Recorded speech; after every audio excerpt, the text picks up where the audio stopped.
My name is Brooke Harrison, and I'm 29 years old. 4 weeks ago, I thought I was dating the man I'd probably marry. Now, every time I open my phone, I see my own kitchen, my own fridge, my own life, turned into a punchline for millions of strangers. Before all of this, things with Tyler looked good from the outside. He's 26, funny in that fast-talking internet way, the kind of guy who can turn a grocery run into a bit. He calls himself a full-time creator, and technically, he's right. Around 300,000 people follow his TikTok account. To them, he's that charming guy with the ring light and the goofy couple videos. To me, he was the boyfriend who used to fall asleep halfway through movies and steal the covers, who left his socks everywhere and kissed my forehead like it was a reflex. When we first got together, the TikTok stuff felt harmless. Cute, even. He'd film our coffee dates or joke about my grandma bedtime when I tapped out at 10:30 p.m. The clips were edited to music, tossed into the algorithm, swallowed by the noise of the internet. I'm a project manager. I make about $72,000 a year. Not rich, not poor, just stable. I like knowing where my money goes. I like order, lines, categories. Other people make vision boards. I make spreadsheets. Every month, I print out my budget and stick it on my fridge with a magnet. Rent, utilities, groceries, savings, retirement, a little category for fun. It's not pretty, but it's honest. What nobody on Tyler's TikTok ever saw was the part where I became his safety net. It started small, a rough month on his credit card, a missed car payment, a late phone bill. My brand deals are delayed, he said. The algorithm's killing me. He'd say it with that sheepish smile that made you feel like the villain for asking questions. I offered to help him get back on his feet. That was 18 months ago. By the time this story really begins, I was paying his $20,347 credit card balance piece by piece, his $430 monthly car payment, his $85 phone bill on my plan, surprise gifts he needed for content, like the designer jacket he wore in half his videos. Every dollar had a place in my spreadsheet. My life got tighter and tighter so his could look carefree. Then, one morning, my phone wouldn't stop buzzing. 3 different people, my coworker, my cousin, and an old college friend, sent me the same TikTok. Is this you? One text read. I opened the link and froze. The video was filmed in my kitchen. The angle was slightly tilted, like someone propped their phone against the coffee maker. My fridge filled the frame, and on it, perfectly in focus, was my printed budget. Tyler's voice narrated over the clip, laughing. POV, your girlfriend has Ebenezer Scrooge energy, he said. The camera zoomed in on the lines. Eating out. $60 a month. He snorted. $60 for the whole month. That's what, 2.5 takeout orders? Entertainment. $40 a month. How is she living like this? He cackled. Clothes, $30 a month. That's like a pair of socks. On screen, text popped up. POV, your girlfriend is budgeting like it's 1932. He added a crying, laughing emoji. The caption read, tell me you're broke without telling me you're broke. I stared at my own handwriting, my own categories, framed as if they were some kind of diseased specimen under glass. The view count at the bottom made my stomach drop. 340.2K views. The comments were worse. Girl, run. He's gonna make you split the check at McDonald's. This is embarrassing, bestie. You deserve better. Not the $30 clothing budget, I'm screaming. Scrooge energy for real LMAO. They didn't know they were talking about me. My name wasn't mentioned, my face never shown. But I knew. My kitchen, my fridge, my handwriting. My fingers went cold. I scrolled, reading comment after comment. The humiliation was this physical thing tightening around my chest. And under all of it, this quiet, insistent thought, these people think I am broke while I'm paying his bills. I pulled up my banking app. The recent payments sat there like receipts for my own stupidity. Credit card, $650. Car payment, $430. Phone, $85. Transfer to Tyler, $300 for rent catch-up. I didn't plan what happened next. My brain was buzzing. My heartbeat was loud in my ears. I clicked into the comments and started typing. That's because I'm paying your $20K credit card debt, your car payment, and your phone bill. But sure, make fun of my budget. I stared at the words for half a second, then hit post. For a moment, nothing happened. The comment sat there, one more line under a sea of strangers. I locked my phone, grabbed my bag, and left for work. On the drive, I told myself I'd overreacted, that I'd delete it later, that maybe I should have talked to him first. By lunch, the world had exploded. My phone lit up like I'd accidentally put my number on a billboard. Notifications stacked on top of each other. I opened TikTok and saw my comment highlighted under his video, sitting at the top with a little flame icon. 89.7K likes. Replies poured in. Wait, what? Oh, so he's not broke, he's just supporting you. She really exposed herself, huh? The way my jaw dropped. When you try to clown your girlfriend but accidentally tell the world you're the financial burden. The tone in the main comments had shifted completely. People were stitching his video with text overlays like, when you drag your financially responsible girlfriend online and she drops the receipts. Tyler's followers and his audience were ripping him apart. I felt everything at once. Vindicated, sick, furious, terrified. At 2 p.m., reception called my desk. "Brooke, there's someone downstairs asking for you," she said. "He says it's urgent." I knew before she said his name. Tyler was in the lobby, pacing, phone in hand, hair a mess. When he saw me, his expression flickered between panic and anger. "You need to delete that comment," he said, his voice low but sharp. "Right now." "Hi," I said, because I didn't know where else to start. "Maybe you should have thought about that before you posted my budget to 300,000 people. "It's just content," he hissed. "It was a joke. Nobody even knows it's you." "I know it's me." My voice shook, but I held eye contact. "That's my fridge, my handwriting, my bank account backing your lifestyle." "You humiliated me," he snapped. His eyes were getting shiny now, anger and fear mixing. "You told everyone about my debt." "You humiliated me first," I said. "You invited hundreds of thousands of strangers to laugh at how I live, so I can afford to pay off your mess." "That's different." "How?" "It was anonymous. This is personal." He gestured wildly. "You made me look like some kind of loser." "You ran up over $20,000 on a credit card, Tyler," I replied, my voice going steadier the more I talked. "I've been making payments for 18 months. I make your car payment. You're on my phone plan. You're wearing a jacket I bought in that video where I'm apparently Ebenezer Scrooge." People in the lobby had started to glance over. I felt heat crawl up my neck, but I didn't care anymore. "You offered to help," he protested. "You said you didn't mind." "I offered to help you get back on your feet," I said, "not to be your permanent bank account." "I'm trying to build my career," he said, like that was the magic phrase that excused everything. "My influencer work doesn't pay yet." "Your influencer work is making TikToks mocking the budget that pays your bills." He blinked, and for a second I saw the little boy underneath all that bravado, the one who had always been rescued, maybe by his parents, maybe by exes, definitely by me. His eyes filled with tears. "You're really going to do this to me over one video?" I took a breath. It felt like stepping off a cliff. "No," I said quietly. "I'm doing this because that video is just the first time you made the disrespect public." He stared at me, chest heaving. "Brooke, come on. Don't be like this. We can fix it. Just delete the comment. Post something saying you were joking, and we'll talk tonight, okay? Like adults." "We are talking like adults," I said. "And as an adult, I'm telling you we're done." His face went slack. "What?" "We're done, Tyler. The relationship, the bills, all of it. Pack your stuff from my place. I'll change the locks this weekend." "You can't just break up with me in the middle of my life blowing up," he said, voice rising. "I need you. I can't make those payments without you." "That's the point," I said softly. "You were never supposed to rely on me forever." "Brooke, please." The panic finally broke through. "You can't cut me off. The credit card, the car, the phone, I need those things." "You needed to think about that before you filmed my budget and called me broke," I replied. "I'm not going to keep setting myself on fire to keep you warm." For a second, everything was quiet. Just the hum of the lobby, the distant ding of an elevator. Then I turned and walked back toward the security doors. I could feel his eyes burning into my back. I didn't look back. That night, I sat at my tiny kitchen table with my laptop open, the same fridge in the background.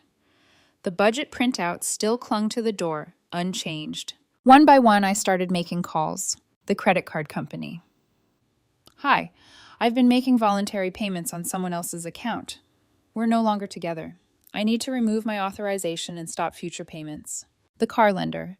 "I'm the one who's been paying, but the car is in his name. I won't be making any more payments. He'll need to refinance or return it." The phone provider. "I'd like to remove a line from my plan." My voice felt distant, almost clinical. My hand shook when I hung up. Then I opened my budget spreadsheet and deleted 4 lines that had his name attached to them. The numbers shifted. Suddenly, there was an extra $1,200 a month staring back at me. On paper, my life just got a lot less expensive. In reality, I'd just declared war on a man who thought I was his safety net, and on the story he'd carefully built about who was the burden in our relationship. I had no idea how loud that war was about to get. The video didn't just blow up, it metastasized. By the next morning, Tyler's original TikTok wasn't just some random clip in the algorithm. It was a case study, a meme, a cautionary tale.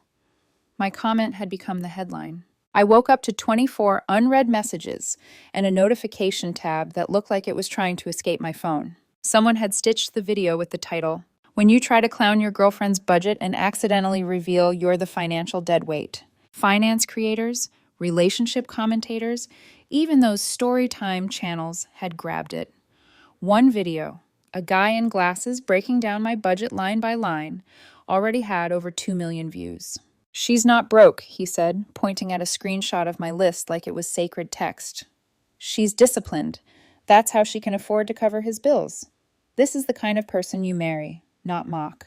I watched it in bed, hair tangled, eyes puffy, torn between laughing and wanting to disappear. By noon, Tyler deleted the original video. By 2 p.m., people had already reposted screen recordings. He posted an apology, a shaky video in bad lighting, saying he didn't mean to offend anyone and was just joking. He didn't mention me, didn't mention the debt. The comments weren't buying it. "You were fine clowning until she dropped receipts. Apology to the girlfriend or it doesn't count. You weaponized her budget and got humbled." He deleted that too. It was like watching someone try to put out a grease fire with a glass of water. Everything he did just spread the flames. Day 1 after the breakup, he texted me from a number I didn't recognize. "We need to talk like adults." I stared at the screen. My thumb hovered. There was a time when those words would have disarmed me instantly. I'm the mature one, the reasonable one, the person who smooths things over. But I could still see that video in my head. My fridge, his laughter, the comment calling my budgeting embarrassing, while I used that exact system to make sure his car didn't get repossessed. I replied, "There's nothing to discuss. We're done. Get your stuff from my apartment by Sunday, or I'm donating it." 3 dots appeared, disappeared, reappeared. "You're seriously ending a 2-year relationship over one dumb video?" I didn't respond. I blocked the number. That night, I made pasta, ate 3 bites, and pushed the plate away. My hands wouldn't stop shaking. Ending things was supposed to feel like relief. And in some ways, it did. No more staring at my account, wondering how I was going to cover both our lives.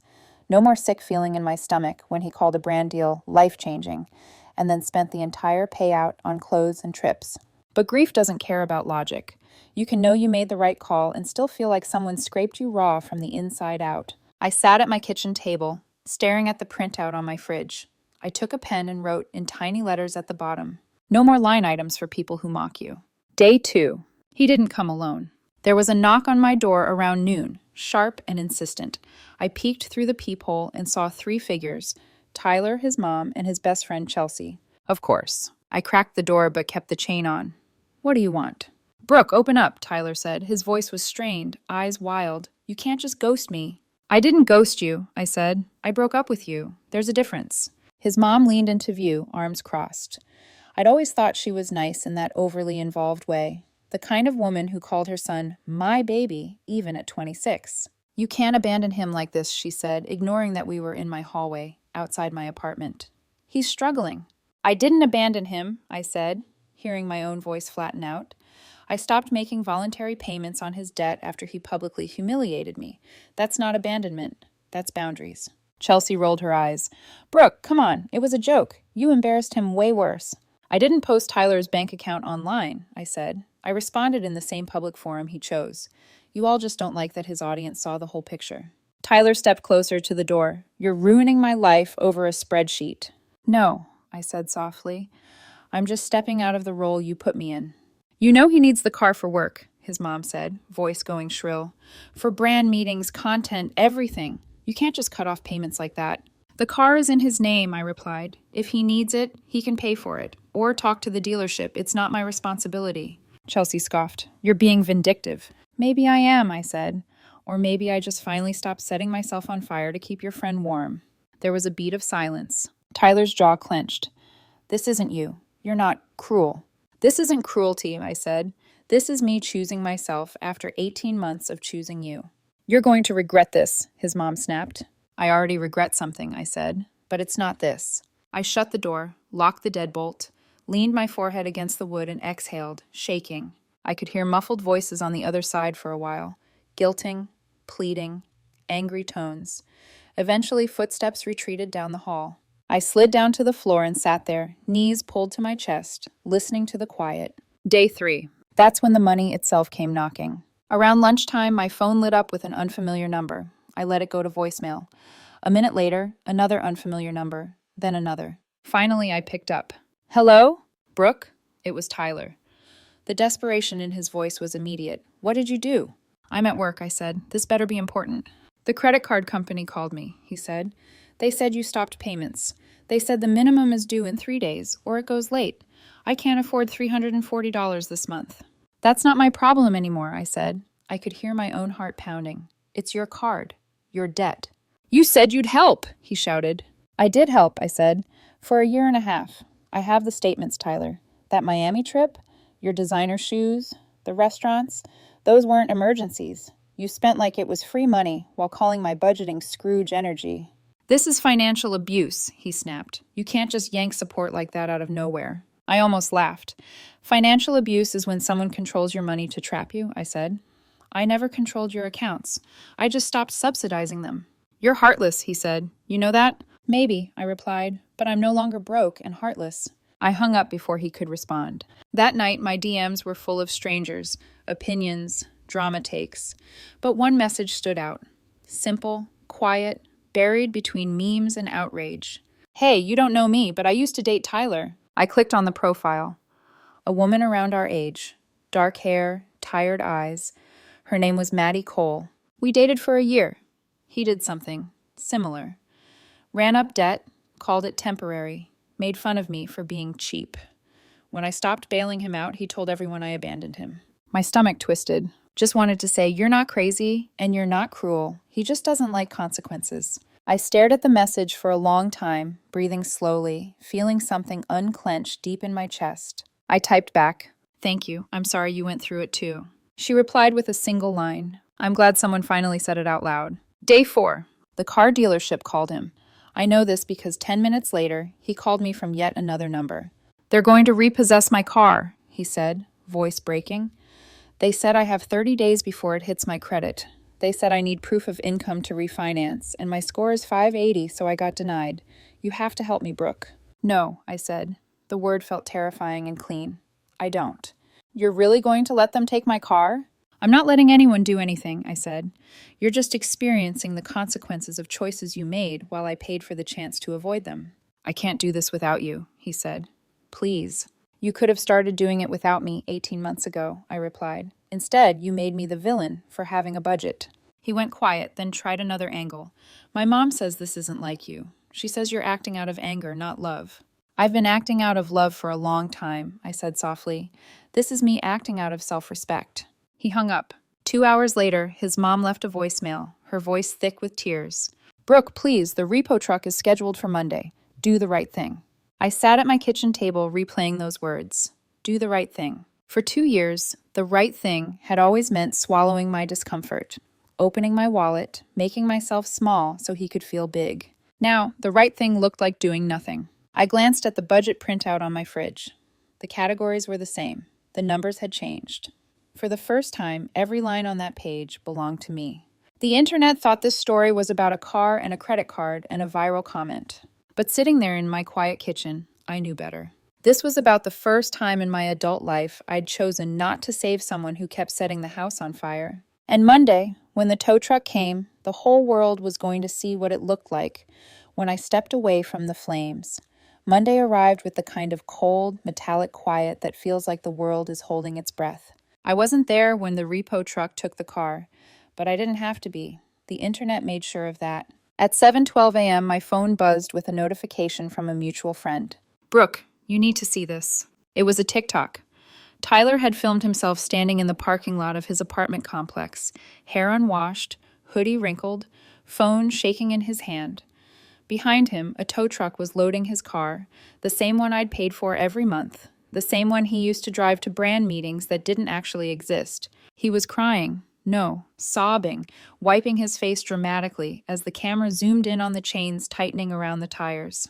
"This is what happens when people abandon you with no warning," he said, voice breaking. "I have nothing left. I did everything for her, and she left me with all of this." 300,000 people watched him rewrite the truth in real time. The irony? In the background of the video, you could hear his neighbor ask the repo driver, "Didn't they warn him this was happening?" They had, repeatedly. But Tyler had been banking on me swooping in like always. This time, the only thing swooping was the tow arm beneath his front tires. The comments came fast. "Didn't you mock her budget while she was paying your bills? Play stupid games, win repo trucks." He really posted his own consequences. "So she abandoned you, or did you rely on her money and get exposed for it?" He deleted the video within an hour. But again, too late. Screen recordings spread like wildfire. Reaction channels dissected every frame. Finance creators stitched it with breakdowns of why financial dependence becomes manipulation. Drama accounts narrated it like a Greek tragedy. And then came video number 2. Chelsea, his best friend, made a TikTok defending him. She sat in her car, lips pursed, speaking in that slow, careful voice people use right before they lie. "You guys don't understand," she said. "Brooke was financially abusive. She controlled every dollar. Tyler wasn't allowed to spend anything without her approval. She cut him off to punish him. This is manipulative behavior." Within minutes, people flooded the comments with screenshots of Tyler's original budget-mocking video. One comment with 20,000 likes said, "He was financially abused by the woman paying his $20K debt? Girl, be serious." Another, "He didn't need approval to spend money. He needed approval because he was spending her money." Chelsea deleted her video by sundown. But the internet never truly deletes anything. Later that afternoon, my work phone rang. It was HR. My stomach dropped so hard I had to grip the edge of my desk. Even knowing I had done nothing wrong, even knowing the truth was on my side, that call still sent icy panic through me. "Brooke," my HR rep said, "do you have a minute? There's something we need to address." I walked to the conference room with my palms sweating. My boss was there too, looking confused. "Your ex's mother called us," HR said carefully. 3 times. I blinked. "She did what?" "She claimed you were financially abusing her son," my boss said, almost apologetic. "Said we needed to discipline you for abandoning him in a crisis." For a moment, I genuinely thought I might laugh. The absurdity of it was too large to hold. Instead, I opened my phone, pulled up Tyler's original TikTok, and slid it across the table. My boss watched 10 seconds before he started snorting. By the time he reached the part where Tyler zoomed in on my budget categories while laughing, he was wiping tears from the corners of his eyes. "So he mocked you online while you were paying his bills," he said, "and now his mother is calling your workplace to complain that you stopped?" "Yes," I said. HR exchanged a look with my boss, then shook her head slowly. "We'll be sending her a formal cease and desist," she said, "and rest assured, none of this affects your standing here." Relief hit so intensely it almost hurt. As I left the room, my boss called after me, smiling. "Hey, what's your entertainment budget this month?" I groaned. He laughed. 2 days later, things took a new turn. I was leaving the gym, dropping into the driver's seat of my car, when someone knocked on my window. I jumped. It was Chelsea. I rolled the window down an inch. "Can I help you?" "You need to fix this," she said, eyes blazing. "Tyler can't pay rent. He's drowning. He might get evicted. He says you don't care if he ends up homeless." "Chelsea," I said, already exhausted. "He has a full-time job now, a stable one. He can make rent." "That job doesn't pay enough." "Then he needs a cheaper apartment," I said. "Or a roommate. Or a budget." "You're unbelievable," she snapped. "People are calling him names, dragging him, harassing him. You caused all of this." "No," I said quietly. "He did." Her face twisted. "You ruined his life over one mistake." "This isn't about one video," I said. "This is about 18 months of me carrying him financially while he made publicly mocking content about the very reason I could afford to help him." "You're heartless," she spat. I didn't respond. I rolled the window up. She slapped her palm against the glass and stalked away. For a long moment, I sat there, gripping the steering wheel until my knuckles went white. Guilt is a shapeshifter. It sneaks in through old cracks, mimics compassion, pretends to be responsibility. For a second, I almost let it back in. But then I saw the tow truck in my mind again, lifting the car I'd paid for. And I remembered. He'd been counting on me rescuing him again. Not today. Then, just when I thought the situation couldn't escalate further, an email arrived in my inbox. Subject: Formal notice of breach of verbal contract. I choked on my coffee. The message claimed that I had verbally agreed to provide ongoing financial support to Tyler, and that my sudden withdrawal constituted a breach that caused him significant financial and emotional harm. They were seeking $15,000 in damages, plus potential court fees. I forwarded it to my friend Ethan, an attorney who'd helped me review my lease once. 10 minutes later, my phone rang. He was laughing so hard I had to hold the phone away from my ear. "Brooke," he wheezed, "this is absolute garbage." "Can he sue me?" "No," he said. "Verbal agreements in romantic relationships are not enforceable contracts. He doesn't have a case, at all. This is someone trying to scare you into paying him." "So what do I do?" "I'll write a response," he said. "It'll be very polite, very professional, and very clear that if they continue this nonsense, you'll countersue for harassment and damages." His email was a masterpiece of legal kindness and calculated threat. Tyler's lawyer dropped the claim within 24 hours. That night, scrolling through TikTok, I came across a video that stopped me cold. It was Maddie, Tyler's ex. She didn't mention him by name. She didn't reference my situation directly, but the tone was unmistakable. She sat in gentle evening light, hair tied back, eyes tired but calm. "Sometimes," she said softly, "people mistake your love for unlimited access. They start thinking your kindness is a debit card, and when you finally say no, they act like you robbed them." The comments understood immediately. I did too. It wasn't just me. I wasn't the first woman he drained. I wasn't the first woman he mocked. I was just the first one who said it publicly. And suddenly I understood why his panic was so sharp, why his mom was so frantic, why Chelsea tried so hard to spin the narrative. This wasn't just a breakup for him. This was exposure. Lying in bed that night, staring at the ceiling, I felt something shift inside me. Not relief, not victory, just clarity. For 2 years, my life had been slowly shrinking to make space for his. My money, my time, my emotional labor, my dignity. Now finally, the space was mine again. And the fallout, the tears, the repo truck, the legal threats, the smear attempts, weren't signs that I'd ruined someone. They were signs that I'd walked away from someone who expected me never to. But the storm wasn't done yet, because Tyler still had one more card to play. And the internet, the same audience he had charmed into loving him, was about to watch it all unravel. The storm didn't hit all at once. It arrived in pieces, sharp, unexpected, and louder each time. 2 weeks had passed since the breakup went public. Long enough for the worst of the flame wars to settle, but not long enough for Tyler to accept that his life was no longer funded by mine. The first true aftershock came on a Thursday morning. I was half asleep, clutching coffee, standing in line at a bakery when my phone started vibrating nonstop. Not buzzing, vibrating, as if someone were physically shaking it. I stepped outside and opened the notifications. My heart dropped. Tyler had posted another video. This one wasn't dramatic or tear-soaked.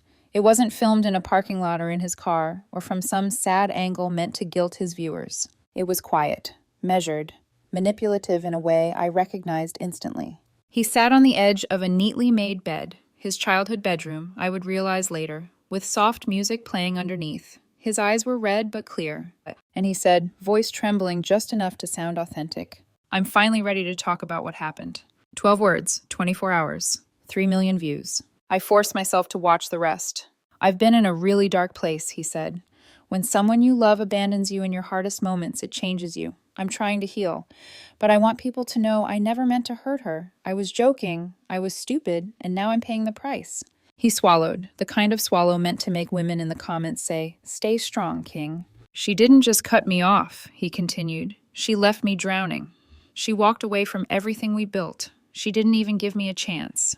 The comments were split straight down the middle. "Brooke sounds cold-hearted far." "She saved you from consequences and you want sympathy?" Men weaponizing incompetence and calling it love. Surprise, surprise. But why did she expose him, though? He literally filmed her budget and mocked her. Girl did nothing wrong. He ended the video with a long sigh and a soft, "I hope one day she realizes what she threw away." I stared at the screen until the cold seeped through my coat sleeves. Thrown away. As if I were the one who discarded something precious. As if the version of himself he showed online was the man I'd been dating. As if he hadn't been living off me while joking that my budgeting was from the Great Depression. I suddenly understood. He wasn't trying to get me back. He was trying to rewrite the story. And in the algorithm, whoever speaks last often wins. That afternoon, fate, or the internet, threw me another twist. I received a DM from someone I didn't recognize, Lucas, Tyler's younger brother. I remembered him vaguely from holidays and dinners, quieter, the only one in the family who didn't treat Tyler like the son. His message was short. Hey, Brooke, no hard feelings. Just wanted you to know we saw everything. My parents are losing it, but you're not wrong. He needed a wake-up call. Hope you're doing okay. I stared at the message, stunned. A single crack in the narrative Tyler had spent the last month constructing. A crack coming from his own family. I thanked him. He didn't respond again, but that was enough. Enough to remind me I wasn't insane. Enough to remind me that the truth had witnesses. The next aftershock came 2 days later. A knock at my door. Firm, heavy, too controlled to be Tyler. I checked the peephole. It was an envelope taped to the door, no one in sight. My stomach tightened as I pulled it off. Inside was a letter, not handwritten, printed, formal. A notice of intent to sue, again. But it wasn't from Tyler's lawyer this time. It was from Tyler's mother. She accused me of causing emotional duress, deliberately sabotaging Tyler's financial security, publicly humiliating him, encouraging online harassment. The final line made my blood run cold. If you do not compensate my son for the financial damages caused by your abrupt withdrawal of support, we will pursue full legal action. I sat on my couch staring at the paper. Then, slowly, very slowly, I started to laugh. It wasn't hysterical, it wasn't cruel. It was just disbelief. Because in their eyes, my financial support hadn't been voluntary. It hadn't been generosity. It hadn't been a relationship. To them, it had been obligation. And my stopping it was betrayal. I forwarded the letter to Ethan. He called immediately. I already drafted something, he said. Her claim is weaker than the last one. Zero legal basis. You're safe. Can you send her a response? I asked. I can send her something better, he said, voice sharpening. A letter informing her that continued harassment will result in a counteraction. She's playing with fire. For the first time in weeks, I felt a shift, like the ground that had been crumbling beneath me was finally beginning to harden. As Ethan talked, my phone buzzed again. Another DM, from someone whose username I recognized instantly. Maddie, Tyler's ex, the woman who'd warned me before. Her message was short, almost reluctant. He posted that new video, didn't he? I replied, yes. Then I asked, did he do the same thing to you? Twist the story online? Make himself the victim? There was a long pause. Then, every time, I sat in silence for a moment, absorbing that. This wasn't just a bad breakup. This was a pattern, one that didn't end until someone broke it publicly. Maybe that was why she had messaged me in the first place. Maybe she knew I wasn't just dealing with a fallout. I was dealing with a man who relied on narratives the way other people rely on oxygen. And I had suffocated that narrative with a single comment. That weekend, the final blow hit. Not for me, for him. He posted one more video, just a few seconds long. He sat in his room, his parents' house, and simply said, I'm starting over. He didn't mention me, didn't apologize, didn't retract anything. Just pivoted. The comments were mostly supportive. Proud of you, King. Fresh start, bounce back stronger. But sprinkled throughout were others. Starting over or facing consequences? So, no accountability? You still owe her an apology, BTW. And the one that made me inhale sharply. Maddie tried to warn you. It had 8,000 likes. Tyler didn't delete it. And for the first time, I realized something quietly, undeniably true. The internet might be fickle, but it wasn't blind. On Sunday night, I stood in front of my fridge. A new budget printout hung there, clean, neat, ink still fresh. For the first time in a long time, every number on that page belonged to me. Not to a man I was trying to save. Not to someone who saw my generosity as a subscription. Not to someone who filmed my life and laughed at it. Just me, my future, my peace, my life. And as I smoothed the paper against the fridge, I felt it settle inside me too. Everything had changed. But for the first time, the change was mine. 1 month after the TikTok incident, life felt strange. Not normal, not healed, but quieter. The kind of quiet that comes after a storm rips through your world and leaves everything rearranged. That Monday morning, I woke with sunlight on my face and no urgent panic clawing at my chest. No vibrating phone full of guilt-laced messages. No repo truck videos. No calls from Tyler's mother. No legal threats. Just air. Cool, ordinary, breathable air. I made coffee, sat at my kitchen table, and realized something shocking in its simplicity. I didn't think about Tyler first thing in the morning anymore. For the first time in 2 years, my brain belonged to me. Later that day, I met my friend Kayla for brunch. We sat by the window sipping iced lattes as she eyed me over the rim of her glass. "You look lighter," she said. "I feel lighter," I admitted. I finally got the lawyer bill, $400.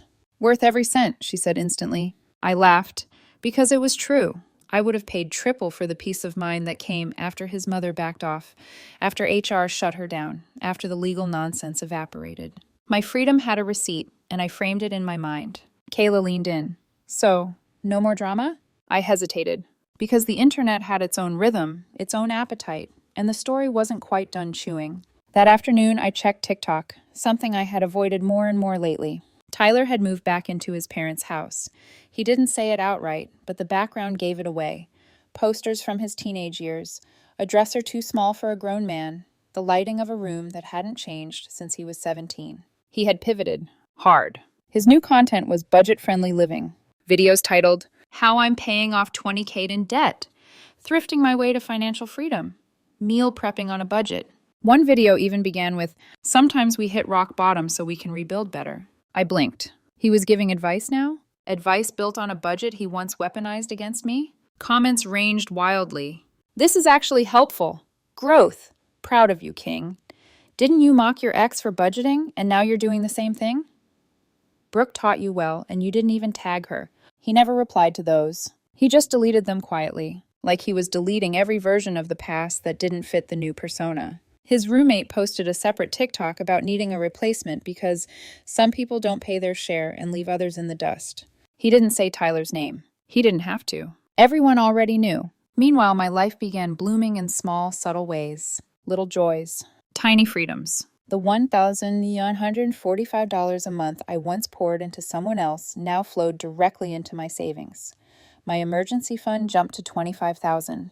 I even paid off my own lingering credit card balance, the small one I never prioritized because I was too busy fixing Tyler's disasters. I booked a solo trip to Colorado.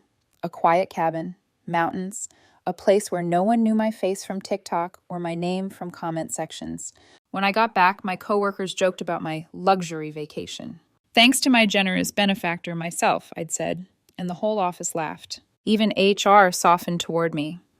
After the cease and desist letter, they treated me like a minor office celebrity. My boss still joked, "So, Brooke, what's the entertainment budget this month?" I rolled my eyes every time, but honestly, it felt good, lighthearted, like the trauma was finally shifting from a weight to a story. There were still reminders, though. Once a week, someone recognized me at the grocery store. "Hey, you're the budget woman from TikTok, right?" I'd smile awkwardly and say, "Yeah, that's me." And they'd tell me they started saving because of my spreadsheet. It was surreal. Influencers chase virality. I found it by accident. Not with a dance, not with a trend, just a boundary. Then, unexpectedly, another message from Lucas, Tyler's brother. He wrote, "Hey, she was wrong for that video, and he was wrong for everything. You deserve better. I hope you're good." I stared at it for a long while, not because I needed validation, but because it was the final missing piece. It meant the truth had reached the places that mattered most: his home, his family, the people he couldn't block or spin. On a Friday evening, I stood in my quiet kitchen, a fresh budget spreadsheet before me, and something warm spread through me. Not pride, not triumph. Peace. Every line on that page meant something now. Entertainment.